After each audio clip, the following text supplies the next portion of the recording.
All right, Corvette fam, so you want a Widebody C8, an E-Ray, a Z06, a ZR1, or now a ZR1X? The aggressive stance, the head-turning looks, the dream car vibes?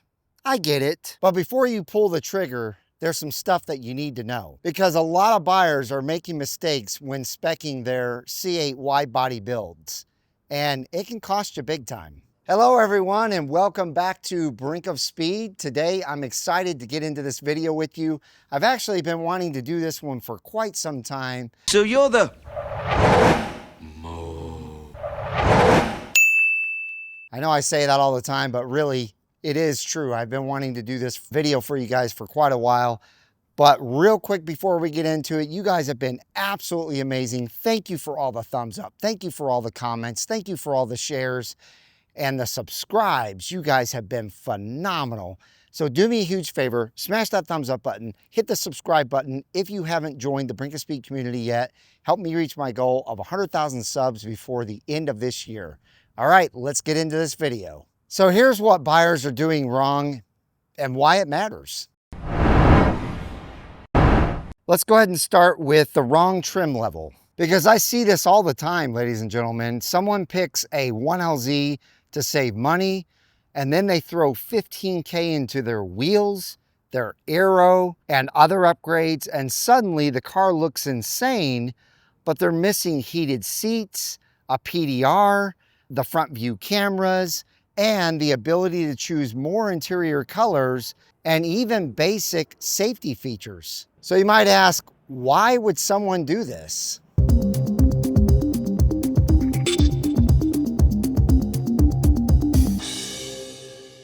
If you're going E-Ray, Z06, or ZR1, and now ZR1X, you're already committed to making this car stand out, not to mention lots and lots of money. So don't cheap out on the inside. 2LZ is really the sweet spot. I've always said that, and 3LZ is more of your luxury feel on the inside. And I've said it multiple times that there's no reason to go with 3LZ if you aren't into really caring about the feel of your leather inside.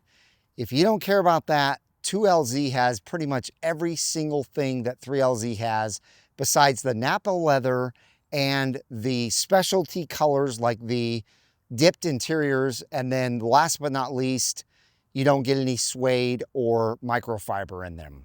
Other than that, you have every single other feature that a 3LZ comes with, and you're spending, you know, a few thousand less for the 2LZ. Now, some people on my comments talk about skipping the front end lift. To me, this one's huge.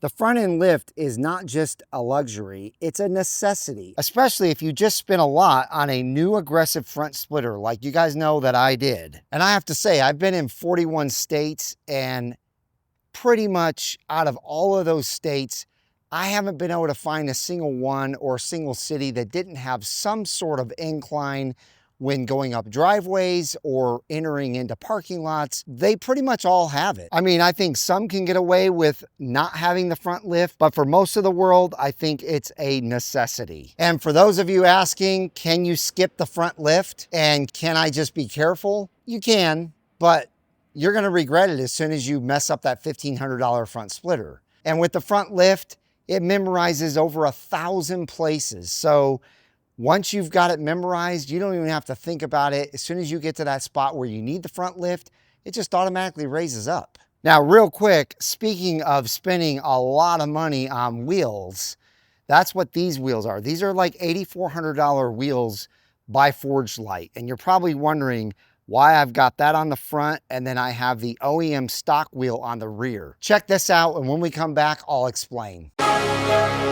If you're looking to upgrade your ride with wheels that actually turn heads, look no further. You need to check out Forged Light wheels. These aren't your average rims. No, we're talking true forged wheels made from aircraft grade aluminum and designed for strength, precision, and stunning looks. They're lightweight, durable, and built to perform under pressure on the street or the track. And the best part, they come with a lifetime warranty. That's how confident Forged Light is in their product.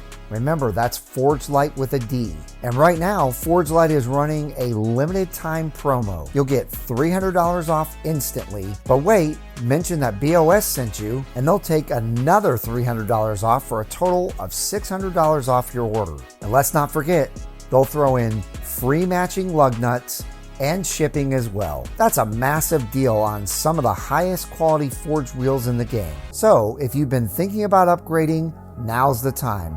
Hit up Forged Light and tell them BOS sent you. Your car and your wallet will thank you.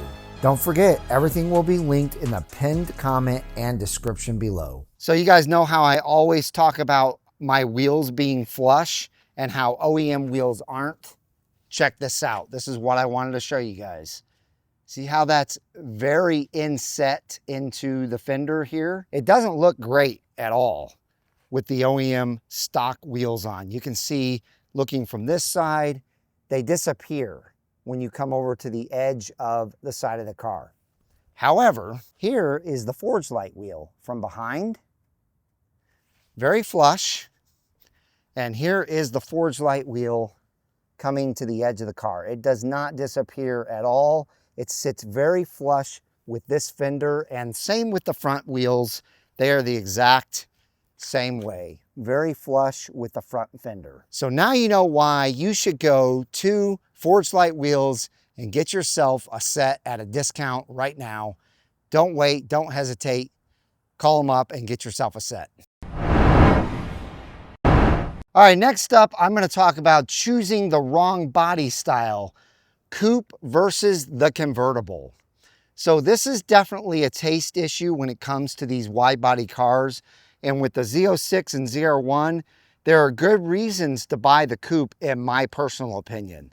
The Z06 because people want to see that pretty LT6 engine in the rear, and the ZR1 because they want to see the new LT7.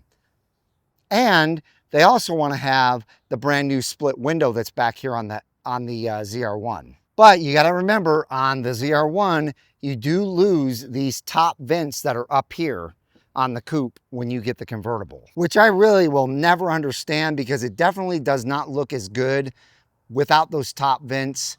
And you would think that the engine would heat up quite a bit more without them. But you guys know how I feel about the E-Ray. I could care less whether I see the engine or not. And I love the nacelles. I love the flat area back there. Plus, if you want to see the engine, nowadays you can buy those clear engine covers. When you raise this up here, you'll have the full view of your engine. Or you can also, and that's aftermarket, you can also buy them from OEM.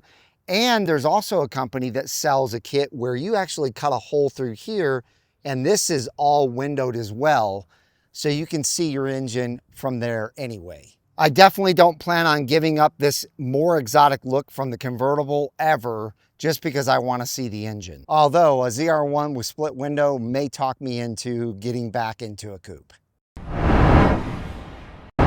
All right, so luckily Magride comes standard with all of the wide bodies, and this is a huge deal to me. If you're gonna be like me and lower your car and try and make it look as aggressive as you possibly can, to me, this is where the front lift comes into play. It helps you get that extra couple of inches of ground clearance after you've lowered your car either an inch or two. And the Magride helps you not have a bumpy ride after you lower it and have 30% stiffer springs. As you can see, they both play a very important role in modifying your car, especially if you're doing a lowering kit on your Widebody C8.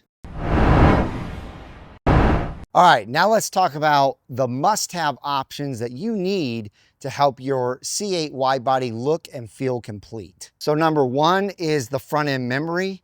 Yes, I know we already discussed this, but the memory feature is key, and it will automatically raise your car when you pull into your driveway or garage. And once you live with that, you'll never want to go back. Next up is the PDR Performance Data Recorder. And if you're building a show car or a street monster, the PDR lets you record your driving, track runs, and canyon blasts. And it's all awesome content. This also comes standard with 2LZ and 3LZ trim, and to me is totally worth it. So again, are you gonna go with coupe or convertible? So all the C8 wide bodies are all over $100,000 to start with anyway.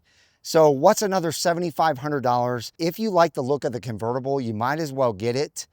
It's better for all around reasons. Number one, the look. Number two, it's more convenient when you do use it.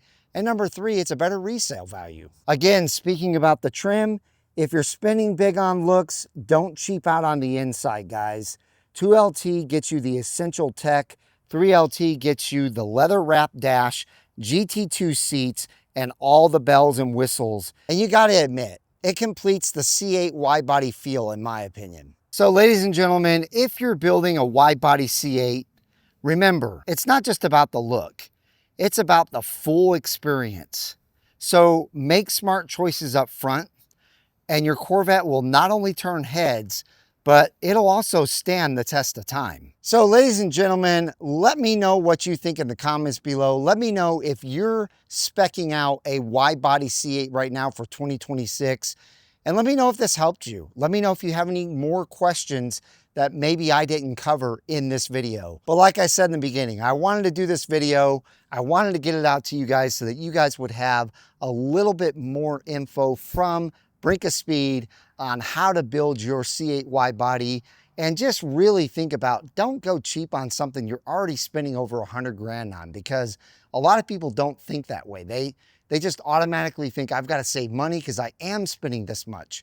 But if you have the money to spend 100,000 plus, which all of these are now, I mean, the E-Race going to start at 110,000 now, and a Z06 is like almost 120,000. You're spending that much anyway. You might as well spend an extra 10 grand from the factory, get your 3LZ and get your convertible. And then, you know, a few extra grand and get your front lift.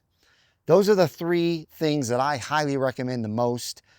But again, you can stick with 2LZ if you want, because it's still a great trim level. So if you enjoyed this video, give it a big thumbs up. Hit that subscribe button on your way out. I hope each and every one of you have a wonderful rest of your day, and we'll see you guys out on the road.